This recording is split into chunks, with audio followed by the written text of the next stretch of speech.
At sa mga guys, so na nag-viral karon nga post na about sa fullback tattoo nga design kay Wolf, then nagay background nga moon ug kahoy kanang typical nga design gud sa Wolf, at least mo na gitry og achieve sa artist.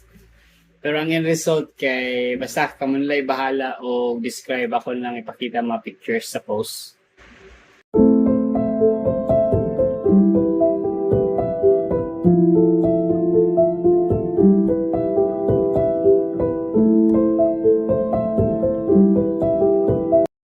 Ay, so heads up lang no, dili ko maayo nga artist, pero as an artist man gud no, if dili kaya sa atong skills or dili pa tayo na ka maayo sa style of tattooing, or even kebaw na ta pero dili na to forte or style ang black and gray, which I think maong gusto i-achieve sa artist based lang sa finished results sa picture. So na nga sitwasyon dili lang sa naton ta ipugos pas maayo atong balibaran or mo suggest ta og laing design which is asa ta maayo. And if mao gyud ang gusto sa client, then pwede na to i-refer sa laing artist. Kaya once matato manggod lisod na kayo papasod.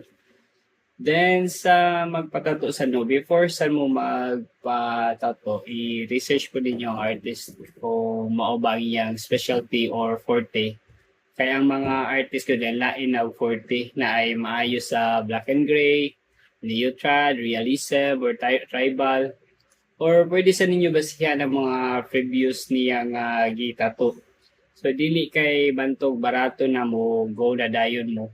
Pero dili sa tanan barato is batiha.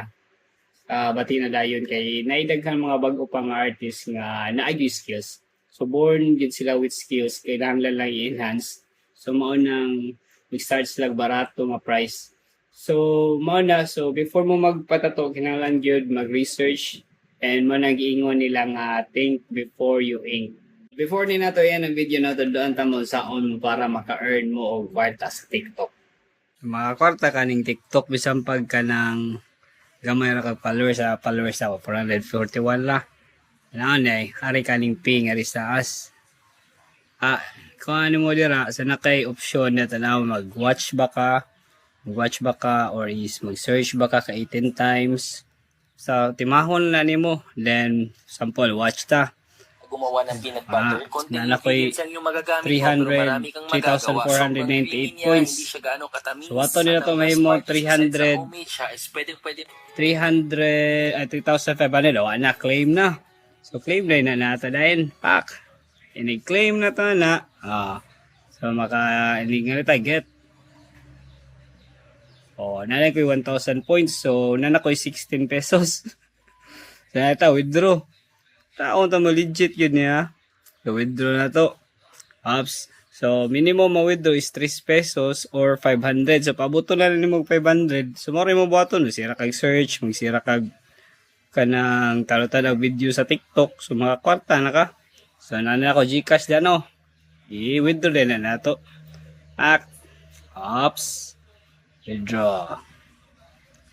Withdrawal in progress. So, after pila ka minutes sana, wala na nila sa mong Gcash. Ato i-check ato Gcash ha. So, by the way, kausara day kasi sa kadlaw maka-withdraw day ani day.